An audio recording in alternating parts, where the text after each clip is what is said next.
Hi everyone. I know I've missed out a video, a reading, okay, but real life sort of stepped in and happened. So I'm terribly sorry for that. Anyway, we're going to do chapter 3 of ELSA. ELSA goes to the Indian Ocean. ELSA was now a year old. She had changed her teeth and had been allowed to wiggle out one milk and I had been allowed to wiggle out one milk tooth, while she helpfully held her head quite still. To gnaw off her meat she usually used her molars, not her incisors, but her very rough tongue, covered with minute quills, she employed for rasping it from the bone. Her saliva was rich and very salty. Patty was now getting old, and I kept her as quiet as I could.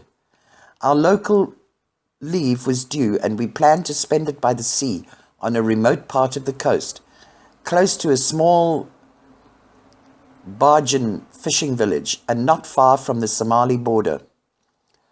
The nearest white population was 90 miles south in Lenu. It would be a perfect place for Elsa, for we could camp on the beach, away from the people, with miles of clean sand around us, and a bushy hinterland behind would provide shade. We took 2 friends with us, one a young district officer, Don, and the other Herbert, an Austrian writer who was our guest. It was a long journey over bad tracks, and it took us 3 days. I usually went ahead with Elsa in my truck. George and the others followed in 2 Land Rovers with Patty. The country through which we passed was dry, sandy, and hot. One day the road became a network of camel spoor. In other words, camel hoof prints. When it was getting dark, I lost my way, ran out of petrol, and hoping that George would follow my tracks, waited for him. Only after several hours did I see his light. When he arrived, he said that our camp was already pitched some miles away, and told me we must hurry back, as he had left Patty very ill with heat stroke. He had given her some brandy to strengthen her, but had little hope. The miles back to the camp seemed endless to me. I found Patty in a coma. Her heart was beating so rapidly that it was improbable that it would stand the strain much longer. Gradually she became semi-conscious, recognized me, and made a weak attempt to grind her teeth. This had always been a way of showing her affection. It was her last message to me. Later she grew calm, and her heart slowed down till it had almost ceased to beat. Then suddenly her little body quivered in a last convulsion, stretched stiffly, and collapsed. Patty was dead. I held her close. Her warm body took a long time to cool. I thought of the many moments of happiness she had given me in the 7.5 years.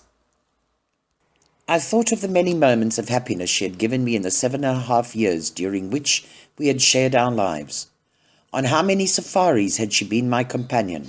She had been with me to Lake Rudolph, where the heat had been a great strain on her, to the coast, where she had spent many hours cramped in a dhow, to Mount Kenya, whose moorland she had loved, to the Suguta village, and to the Suguta valley, and Mount Naira, where she had cleverly hung on to the mule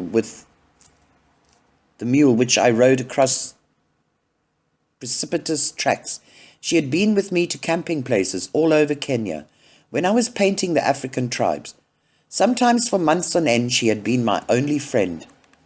How tolerant she was of the bush babies, squirrels, and mongooses which came and went in our household, and how she loved the lions. At meals she sat by my plate and took the titbits gently from my hand. She had become part of me. Now I wrapped her in a cloth, fastened her harness and leash round it, and carried her some distance away from the camp. Here I dug her grave. The night was hot, and the moonlight softened the shadows in the wide plain around us. All was still and so peaceful. The next morning we drove on, and I was glad that the bad road held my attention. It was late afternoon when we reached the coast, and fishermen who came out to greet us told us that a lion was causing a great deal of trouble. Almost nightly it raided their goats, and they very much hoped that George would kill it. There was no time to make a proper camp, so we put our beds out in the open. I was the only woman amongst 4 Europeans and 6 Africans, and I placed mine at a little distance away. Elsa was secured in my truck next to me. Soon everyone went to sleep except myself. Suddenly I heard a dragging noise and flashed my torch there. A few yards from my bed was a lion with the skin of the buck we had shot that afternoon in its mouth. For a second I wondered if it might be Elsa, but then I saw her in the back of my car. I looked again. The lion was still staring at me, and now he was growling. I moved slowly towards George and stupidly turned my back on the lion. We were only a few paces from each other, and I felt that he was following me, so I turned and shone my torch into his face. By then we were about 8 yards apart. I walked backwards towards the camp beds where the men were snoring. Only George woke up. When I told him that a lion was following me, he said, "Nonsense, probably a hyena or a leopard." All the same, he picked up his heavy rifle and went in the direction I indicated, and there, sure enough, he soon saw 2 eyes and heard the growl of a lion. He had little doubt that this was the troublesome lion we had been told about, so he tied a large piece of meat to a tree some 30 yards in front of the car and decided to sit up and wait for him. After a short time we heard a clatter coming from behind the cars where our evening meal had been cooked. George crept round, levelled his rifle, and flashed his torch there. He saw the lion sitting amongst the pots and pans, finishing off the remains of our dinner. He pressed the trigger. Only a click sounded. He pressed it again with the same result. He had forgotten to load the rifle. The lion got up and sauntered off. Sheepishly, George loaded the rifle and went back to his post. Much later he heard something tugging at the meat and switched on the car lights. Then he saw the lion brilliantly illuminated and shot him through the heart. He was a young, maneless lion, typical of the coastal region. When light broke, we investigated his pug marks and discovered that he had first seized the skin of the antelope, then dragged it to within 20 yards of my bed, where he had eaten his meal. When replete, he had made a leisurely round of the camp. Of all these things going on, Elsa had been an interested spectator, but she had never uttered a sound. As soon as the sun was up, the whole camp trooped down to the water's edge to introduce her to the Indian Ocean. The tide was receding. At first she was nervous of the unaccustomed roar and rush of the waves. Then she sniffed cautiously at the water, bit at the foam. Finally she put her head down to drink, but her first mouthful of salt water made her wrinkle her nose and pull grimaces of disgust. However, when she saw the rest of the party enjoying a bathe, she decided to trust us and join in the fun. Very soon she became quite water crazy. Rain pools and shallow rivers had always excited and invigorated her, but the great ocean was a real heaven for her. She swam effortlessly, far out of her depth, ducked us and splashed the water with her tail, and ensured that we too swallowed mouthfuls of salt water before we were able to escape from her antics. She followed us everywhere, so I usually stayed behind when the others went fishing. Otherwise, she would have swum out after our boat. The reef in this place was the best of all those along the Kenya coast for coral fish. Armed with harpoons and goggles, we dived into a fascinating world. Some of the corals were pagoda-shaped, others looked like the brains of giants, while some fanned out like mushrooms patterned with purple rosettes or furrowed with emerald creases. Curtains of brilliant coloured seaweed, in the folds of which schools of minute fish were hiding fingered the current. We swam through deep valleys, which often led into caverns, and we peeped into dimly lit tunnels, out of whose depths coral fish emerged, inquisitive and puzzled by our monstrous bulk. They had good reason for their surprise, since underwater everything looks twice its natural size. We saw fish resembling red-striped porcupine when swimming, which changed their quills to feathery wings while hovering like butterflies close to a coral. Some, like golden boxes dotted with spots of blue, had cow-like horns above their eyes. Some were of deepest blue, recalling seas with yellow maps of Africa drawn upon their flattened sides. Some looked like coloured chessboards, some like zebras. Some had masks and trailed their elongated fins like floating veils between them. Some puffers bloated their balloons and threw up quills like hedgehogs in defence. Some thrust up an inch-long knife behind the dorsal fin. In fear, some lay out flat upon the floor like giant sole, while camouflaged amongst the shifting sand. They were the buried clams, their mouths a deadly trap, just showing above the ground.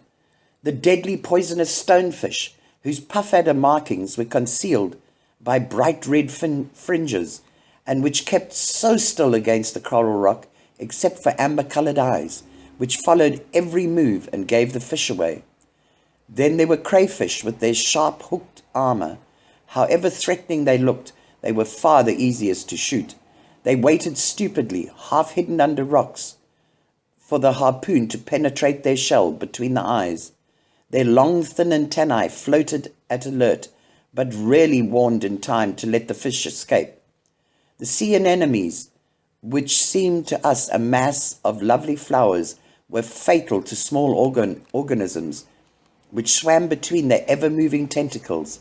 Luckily, the poison rays were always quicker than we, and shot off long before we could detect their blue-spotted shapes hidden in the sand. While we glided fascinated through this world of luminous, iridescent colours and fairy shapes, Elsa, with someone to keep her company, rested in the shade of a mangrove tree close to the camp. When passing fishermen got to know of this, they made a big detour, hitched up their loincloths, and waded into the sea. They would have felt less reassured had they known what an amphibious creature she was. She loved walking along the beach, where she chased the coconuts bobbing in the surf, getting splashed and swamped by the waves in the process. Sometimes we tied a string to a coconut and swung it in a circle above our heads, while she jumped high after it as it flew past.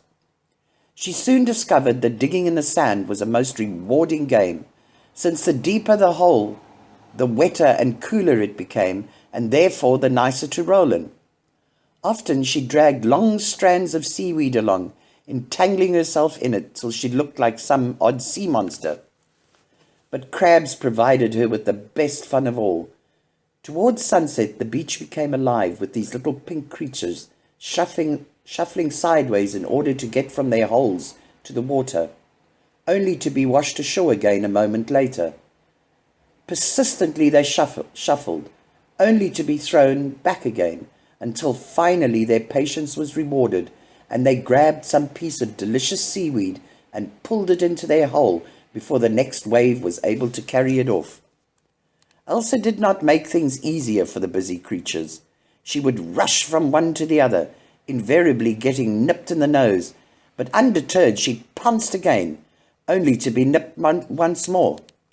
To the crab's credit, be it recorded that of all Elsa's opponents, they were the only ones, not excluding elephants, buffaloes, and rhinos, which stood their ground. Sideways on, they waited in front of their holes, one pink claw erect, and however cunningly Elsa tried to outwit them, they were always quicker than her, and her soft nose got punctured again. Feeding Elsa became quite a problem, for the local fishermen were quick, which Hold on, let me start again. Feeding Elsa became a problem, for the local fishermen were quick, which she represented, to recognize a source of income, and the price of goats soared.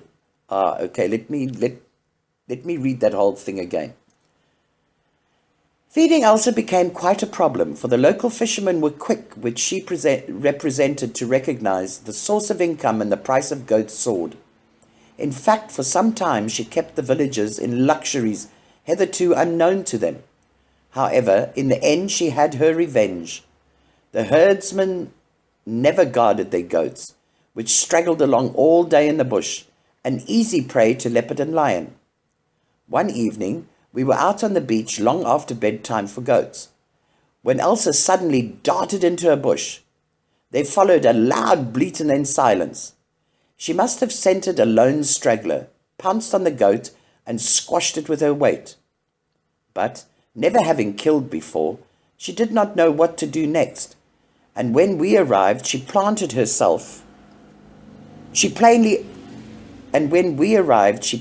asked us for help. While Elsa had held the animal down, George quickly shot the beast. As no complaint was made by the owner for its loss, which was no doubt credited to the usual kill of some wild lion, we kept quiet about the incident.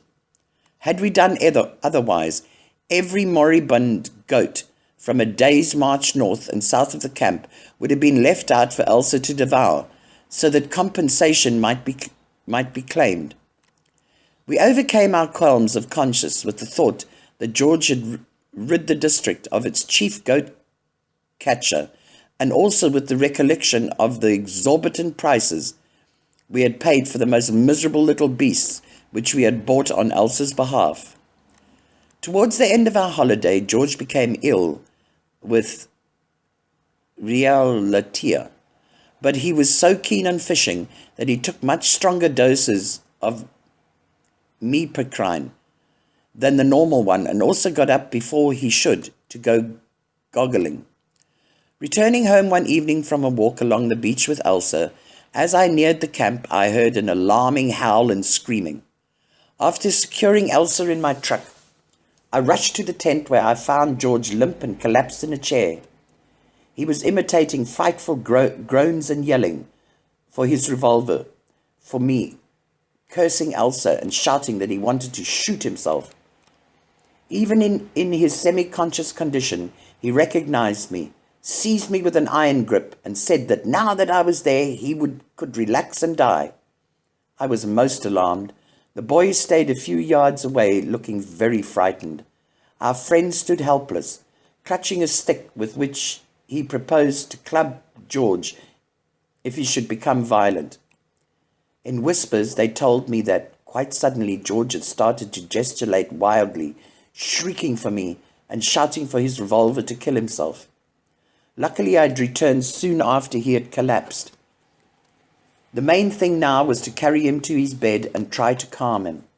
He had hung lifeless and icy cold in our arms as we moved him. Although my heart was heavy with fear, I began talking to him in a quiet voice, telling him about our walk along the beach, about the fish we were going to catch for dinner, about a shell I had found, and made fun of his strange behavior. But all the time I wondered whether he was not going to die. Like a child, he responded to my efforts to soothe him and calm down. But his temples grew grey, his nostrils fell in, and his eyes closed. He whispered that an icy current was creeping up his legs towards his heart, that his arms were equally lifeless and cold, and that when both ice waves met at his heart, he would die.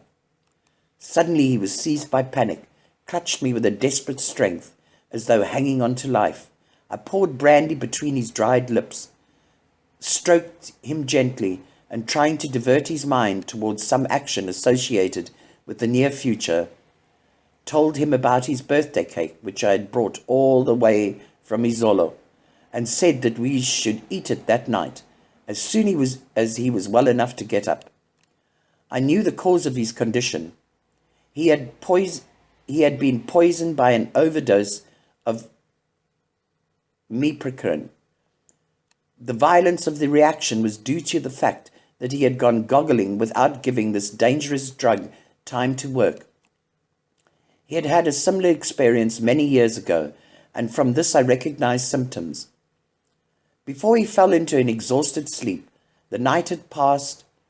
During that time he had several relapses, during which his brain worked with frightening rapidity, while he uttered senseless words. The next morning I sent to Lamy for a doctor, but the competent Indian who came could do little for George except order sleeping drugs and give him confidence that he was going to recover, providing he did not go goggling again. As soon as George was well enough, we returned to Izolo. Like all holidays, ours had passed much too quickly, but by the time we went home, we had acquired a deep tan, and Elsa, owing to her sea bathing, had developed a beautiful silky coat.